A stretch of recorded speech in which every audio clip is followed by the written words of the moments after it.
It's a brilliant Sunday. Hello and welcome to Breaking Today. Hope you've had a beautiful Mashujaa day. My name is Nick Mudimba. Let's now look at the headlines we have for you tonight.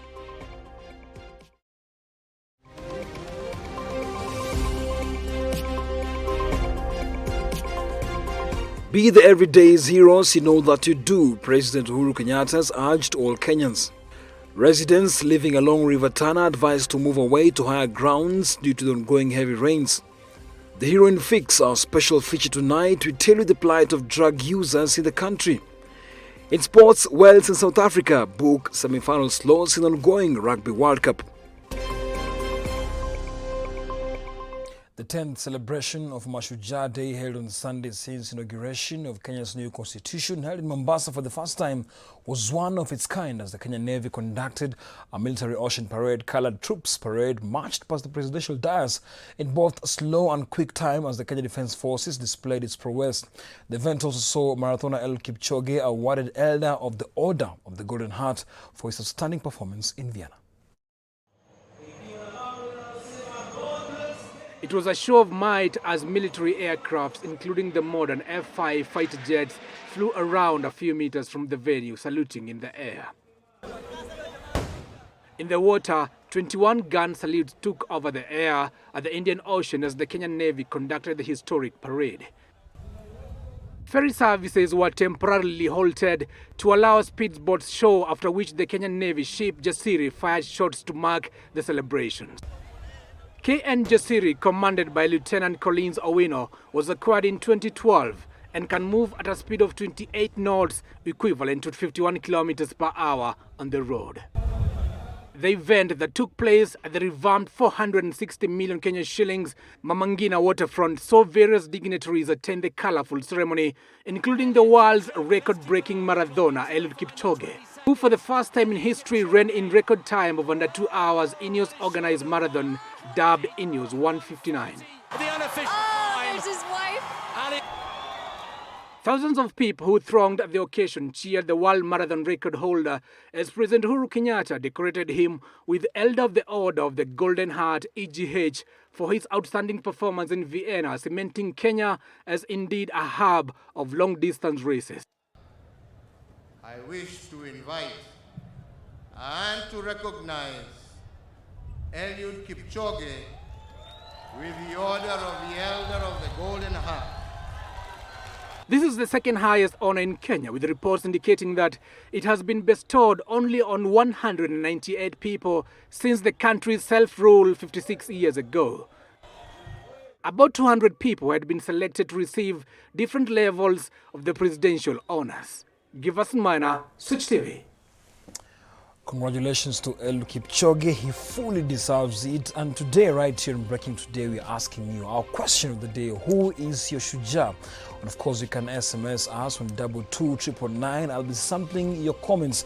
The question is, who is your Shujaa? Keep sending the SMSs for free, 22999. All right, now President Uhuru Kenyatta today has challenged Kenyans to be everyday heroes in all that they do. He said that the country is on a journey that requires each and everyone, adding that there is need for a positive mindset for a better tomorrow. The president spoke when he led Kenyans in celebrating this year's Mashujaa Day at the iconic Mamangina waterfront in Mombasa, which was attended by, among others, Deputy President Dr. William Ruto, ODM leader Raila Odinga, and Mombasa Governor Ali Hassan Joho. Kevin Sewe with the report. It was all pomp and color in Mombasa as the nation celebrated its 56th Mashujaa Day at the historic Mamangina waterfront. The ceremony has traditionally been conducted by either the Army or the Air Force.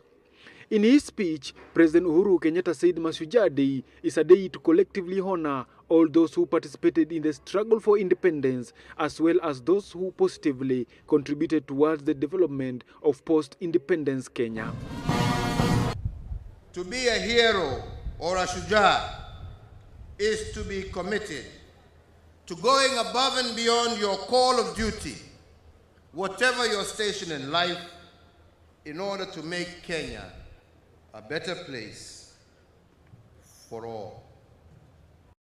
The head of state said Kenya should continue celebrating their diversity because it has been a source of strength for the nation, adding that the story of this country continues to be one of greatness, heroism, overcoming seemingly unsurmountable challenges through unwavering commitment and an indomitable spirit. Uhuru applauded Kenyans of different professions, including athletes, journalists, magistrates, firefighters, investigators, actors, musicians, teachers, doctors, nurses, and all others who play roles in the country's well-being. We celebrate our teachers, from the early childhood development instructors who receive our children when they first go to school, all the way to primary and high school. And it is through you that generation after generation of Kenyans have been molded and nurtured to realize their full potential in life. We celebrate teachers like Mwalimu Peter Tabichi. Deputy President William Ruto, who was in attendance, urged leaders to shun divisive politics and focus on creating unity among Kenyans. There are two most important things that we must deal with. We must deal with poverty and we must deal with unemployment. And Your Excellency, the framework you have set under the Big Four plan is actually the framework that will tackle those two major challenges to the people of Kenya. On his part, ODM leader Raila Odinga sought to advocate for the Building Bridges initiative, asking Kenyans to fully support soon to be released BBI report. Ndio hayati mzee Kenyatta Jaramogi hii ilikuwa hivi, sidhani hata tungekuwa na uhuru mpaka leo. Because here we are so divided hapa juu hapa kwa viongozi. We are so divided and nobody seems to understand why. During the celebrations, Eliud Kipchoge, the heroic Kenyan athlete who became the first person to ever run the 42 kilometers marathon in less than 2 hours, was awarded the second highest honor of Elder of Golden Heart EGH medal by the president. Unlike many other past national celebrations, this year's Mashujaa Day saw no head of state from another country attend. Kevin Sewe, Switch TV.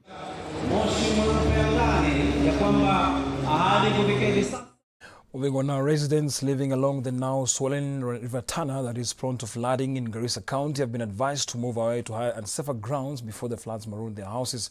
This comes even as reports indicate that almost 18 persons are having died following heavy rains across the country for several days, with the downpours having also displaced more than 20,000 households, a trail of destruction. The Kenya Meteorological Department have warned that ongoing heavy rains are expected to continue in many parts of the country, with fears that number of dead persons as a result of the rains could rise even further. According to the Meteorological Department, the rains are likely to increase in parts of the northeast, the highlands east and west of Rift Valley, the southeast lowlands and the coast. On Saturday, a man died while trying to cross River Odha and get to other side of Kiniso. Several homes have also been destroyed, rendering many families homeless. The Marsabit flood emergency operation continues Sunday in Badinrero, Dabel, Bori and Moyale before proceeding to Wajir and Mandera counties, which are equally affected.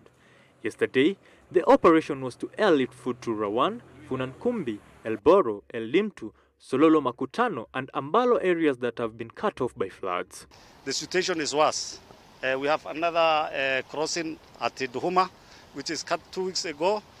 My ward in Gurar has been cut off completely because the only inlet towards the town has been closed a long time ago. So we are forced to go back from here because we don't have any other means to reach those people. The latest deaths of 2 people were reported Saturday after flash floods wreaked havoc in Turkana County following heavy rains on Friday, which the Red Cross fear might have left more casualties. The floods also washed away a tarmac road near the flooded Moi Garden Stadium, where Mashujaa Day celebrations will be held. Hii river inaitwa Oda River. Hii barabara iko na shida. Hakuna daraja. Watu wenye wanatengeneza hii barabara hawajatengeneza, hakuna lami, hakuna mali yote imerekebishwa. Hiyo yote tuko na shida. In Kitsui, 4 people suffered death on Thursday after their vehicle was swept away as they were crossing a flooded river Mutindi in Matinyani Ward. According to the Red Cross Society, some parts of northeastern, coastal, central and western regions will continue receiving very heavy rains, among them being Garissa, Lamu, Tana River, Taita Taveta, Kitui, Makueni, Nakuru, Nandi and Bungoma. Addressing the public who turned out for this year's Mashujaa Day celebrations held at Garissa Primary School grounds, Garissa County Commissioner Mary Mwangi said that the residents in the areas of Bakuyu, Ziwani, Showgrounds, Bula Sheikh should start moving out before the floods maroon their houses. On the forthcoming national examination, the County Commissioner said plans have been put in place to ensure that exam papers in centers that have been cut off due to destruction caused by the current heavy rains are delivered as scheduled. Bethel Ongidi, Switch TV. Thanks, Bethel, for that. Makueni County Commissioner Maalim Mohamed has confirmed that one sub-county head of education has been interdicted for losing a key to the exam container. Speaking in Boni during Mashujaa Day celebration, Maalim confirmed that the container lock has since been changed and new security measures put in place. Maalim also said that a total of 19 schools are said to be closed for having substandard infrastructure in Makueni County. He also confirmed that defilement cases are on the rise, with 127 cases being reported in Makueni this year and 166 similar cases for last year. In Machakos, County Commissioner Esther Maina confirmed that one of her officers attached to the Kenya Division of Mavoko Sub-County lost her keys for the sub-county neck container yesterday, pleading with whoever might have come across the keys to hand them over to the relevant office. Awali zilikuwa zimetawaliwa na wanaume.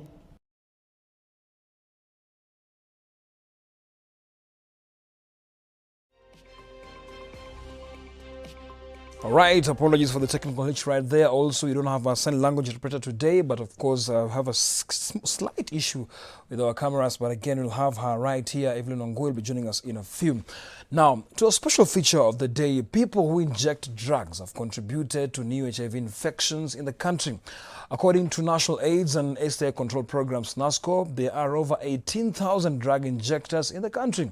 It's against this backdrop that Global Kenya, in collaboration with the Kenya Red Cross Society, have funded programs that distribute needles and syringes among drug injectors in a bid to curb new HIV infections. Our reporter, Dana Rosso Diambo, visited Mombasa's miserable drug dens and now brings us this report.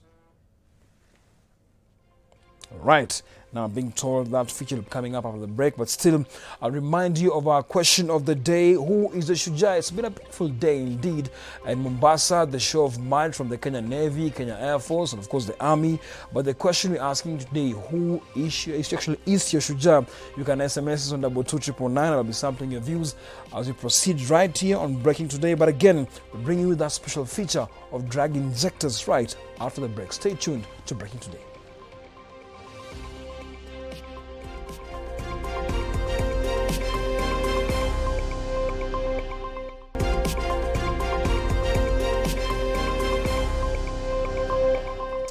Welcome back to Breaking Today. The question of the day was actually, who is your Shujaa this season? Because now so many of you are texting us back, and trust me, mothers are actually occupying a very high percentage, and dads, I don't know where they are there, but it's very interesting because my dad, David Kingori, is my hero. That's of course a very beautiful one from the one Peter from Gidurei says, my Shujaa is my mother because she has been supporting and encouraging me in my talent and career even when things were not good. So keep on sending your SMSs and I'll be reading them loudly here on Breaking Today. Who is a Shujaa? Mothers are actually occupying so much percentage here. I don't know where the dads are, but still, let's move on right in Breaking Today. Now, in a story I had kind of teased for you earlier, people who inject drugs have contributed to new HIV infections in the country. According to National AIDS and STI Control Programs, NASCOP, there are over 18,000 drug injectors in the country. It's against this backdrop that Global Kenya, in collaboration with the Kenya Red Cross, have funded programs that distribute needles and syringes amongst drug injectors in a bid to curb new HIV infections. Our reporter Naroso Diambo visited Mombasa's miserable drug dens and now brings us this report. The stench reeking from a typical drug den is unbearable, isolated, unkempt, and a major health hazard are the hallmarks of the informal rooms where the once able-bodied young men and women come to intoxicate themselves or, in common parlance, to get a fix to shoot up. The dens, commonly known as maeneo in Mombasa County, are the hotspot of wasted generation, a generation of youth who have lost hope in life and will do anything to get at least an injection of heroin into their system.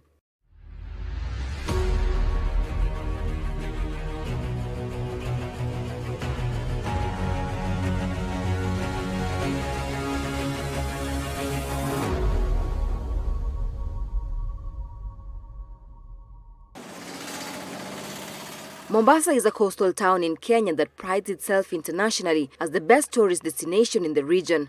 The sandy beaches as well as the unique Swahili culture are features that one looks forward to once in the city. However, in the midst of all this, a generation of young men and women have been ensnared by substances that take no prisoners. This is one of the numerous drug dens in the county that is almost a no-go zone for the general public, owing to the nature of activity that goes on here. Many have run away from their families and choose a street life after being hooked to drugs and substance abuse. Wacha ngependa. Kwa sababu maisha pia kidogo takatuache. At 54 years, Heir Bilali Heir never thought he would be a drug addict, but due to peer pressure, he now lives in regret. Friends encourage him to indulge. One hit, they say, is too many. But first ni kitu ulikuwa sitaki kutumia. Nikajikata niko middle of this game, sikujua ilitokea vipi, yani mpaka nikajikuta kwenye uraibu wa unga. Stress, everything, nini. Ikanifanya mimi ndio niingie kwenye mazingira haya. Heir is not the only senior citizen on the streets. His counterpart Abdul Karim Gulab has been to the rehab severally, but each time he comes out, he relapses back to his old habits. Until now, I'm using a syringe to my leg now. All the vein of my hand is not okay about shooting. Only recently, the Kenya Police Service declared an all-out war on criminals and drug barons. Prominent businessmen and politicians were arrested and swiftly arraigned in court in the dragnet that followed soon after. The dens, which ironically are termed as safe havens by both drug peddlers and users, have occasionally been raided by police officers who have found that the would-be users are in one way or another engaged in crime. Kuligwa utafutana na wale wauzaji wa maunga, wale wanaolete wanatafutana na zizi wafutaji. Naima's side Nasib knows these too well. At the age of 17, she found solace in alcohol and marijuana. This, however, escalated to heroin use. Nasib dropped out of school due to lack of school fees.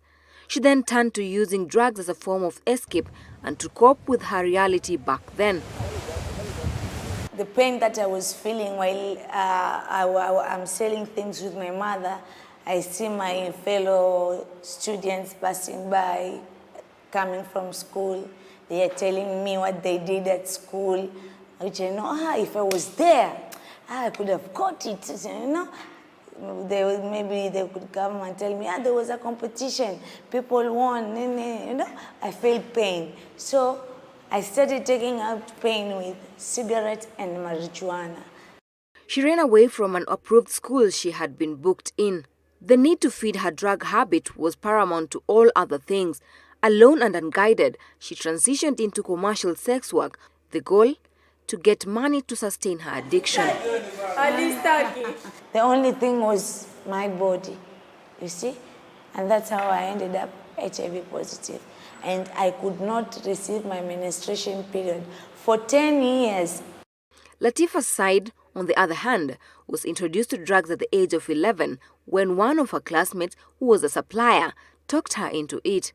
She would sneak out of school and hang around the beach in caves that provided space away from prying eyes in order to indulge. So, wengine hawakushika haraka, lakini I was the best kwa sababu mimi nilikuwa nashika vitu haraka sana. Hata mimi ushika sana kila kitu haraka. Sasa mimi ndio nilikuwa next, nikachukua ile 4 wheel, nikamwambia niashie na mimi. Nikapiga. The moment nilipiga, nikimaliza nikiinuka hivi, nilianguka tu chini kwa mchanga. Wakakuja wakanimwagilia maji wakaniamsha. Hawakutaka kujua kama nilikuwa nime overdose hawajui ama nini, but I woke up. Nilipoamka, I felt so good because yani for the last two hours I didn't know what was happening. Alafu nilipoamka nilisikia vizuri, manake nilipata usingizi ama sijaipata. This continued even when she was in high school, something that saw her drop out of school eventually as she could not concentrate in class and educational activities. Said engaged in crime to get money to help her keep up with the addiction. Nilikuwa najua paka kwa asubuhi wale watu wanaenda msikitini. Okay, kuna watu wanaenda msikitini, baba anaenda msikitini anaacha mama watoto wamelala. I used to open the door, naingia pole pole. Nikiangalia nachukua simu za watu, nachukua pesa zile mama ameachiwa na ngorota na waruka.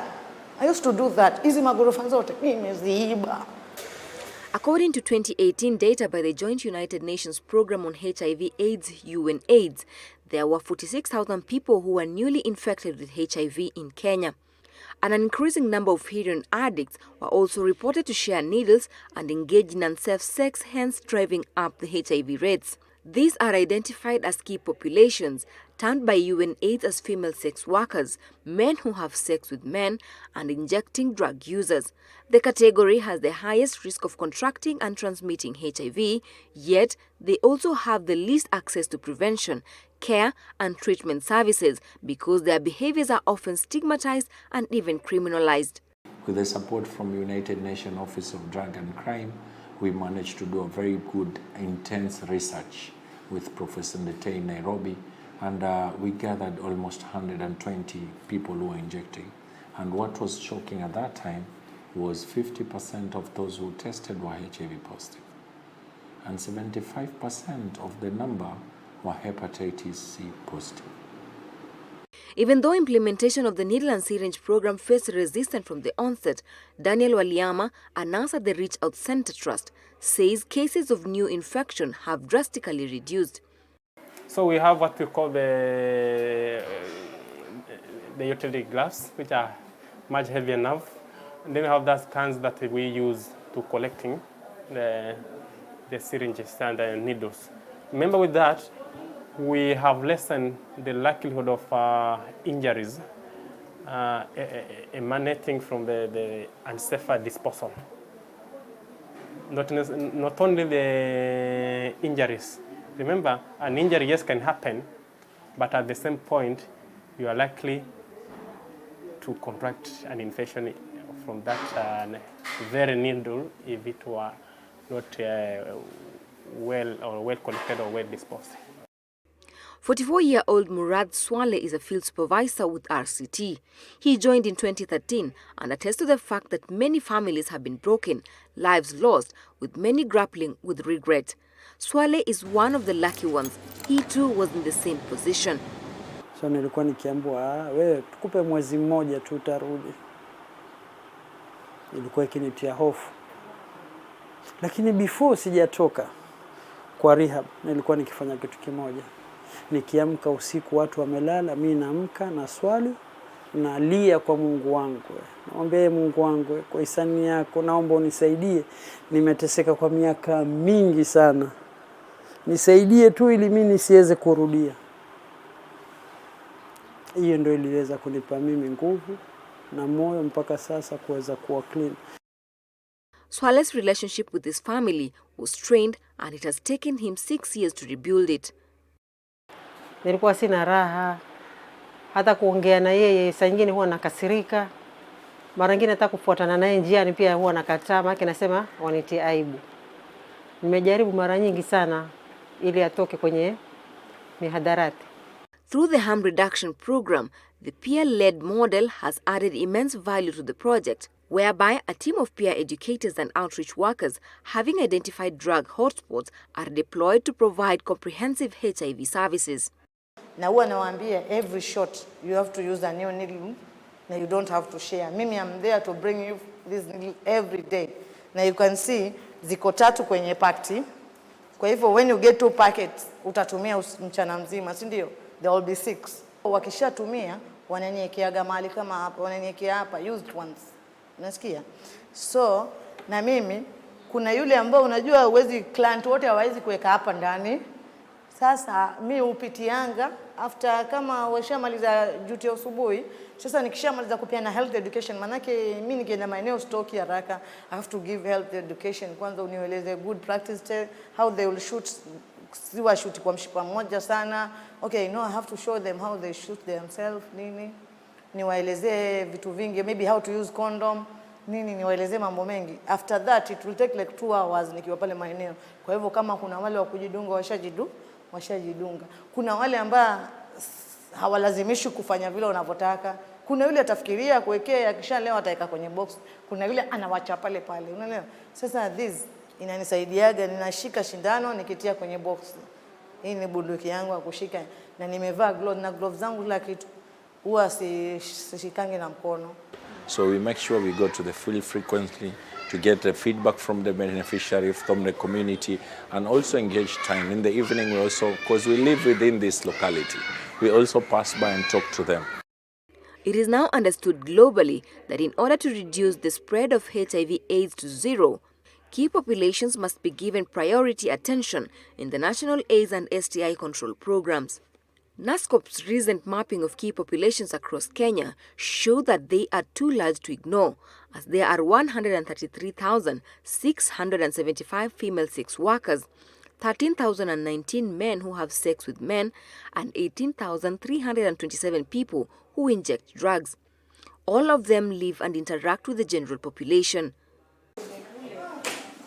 Through Kenya's Global Fund HIV grant, Naima has managed to rebuild her life. The salon she runs has become a beacon of hope for many who knew her before now. For users and drug addicts, the Pure Educators and various programs meant to save them from the brink is offering hope to those caught in this dark web a day at a time.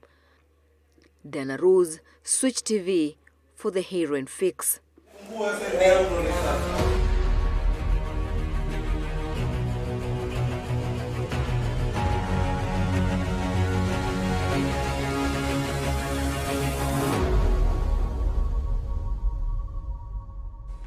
Right, powerful story right there by our very own Dana Rose Odhiambo. Our sign language interpreter is back. Evelyn Wangui is here with us. But before we wind up now, we just want to actually sample some of your messages about the Mashujaa Day. Who is your Shujaa? And so many of you are actually inclining towards their mothers. And I'll just sample some of a few. And I'm Perry's, and Mashujaa is my dad, Omosh. And of course, Fed from Nakuru, my Shujaa is my dad, mom, and for my two big sisters. We've gone through thick and thin together. And of course, one of them says, my Shujaa is Wangari Maathai and Oprah Winfrey. My Shujaa, of course, is my mother and my wife, Holivent Akoth, who stood by me when the hardest time hit me. And so many of you actually, it's actually balanced between dads and mom. So thank you so much for actually sending in your feedback. Kelly from Nakuru, thank you so much. And I'll just tell Manchester United fans that you're leading 1-0. So a very, very slim advantage, but still the second half will be coming up in a few. Let's hope Manu just capitalizes on this lead. My name is Nick Mudimba. Have yourself a beautiful night. Our sign language interpreter has been Evelyn Wangui. Good night.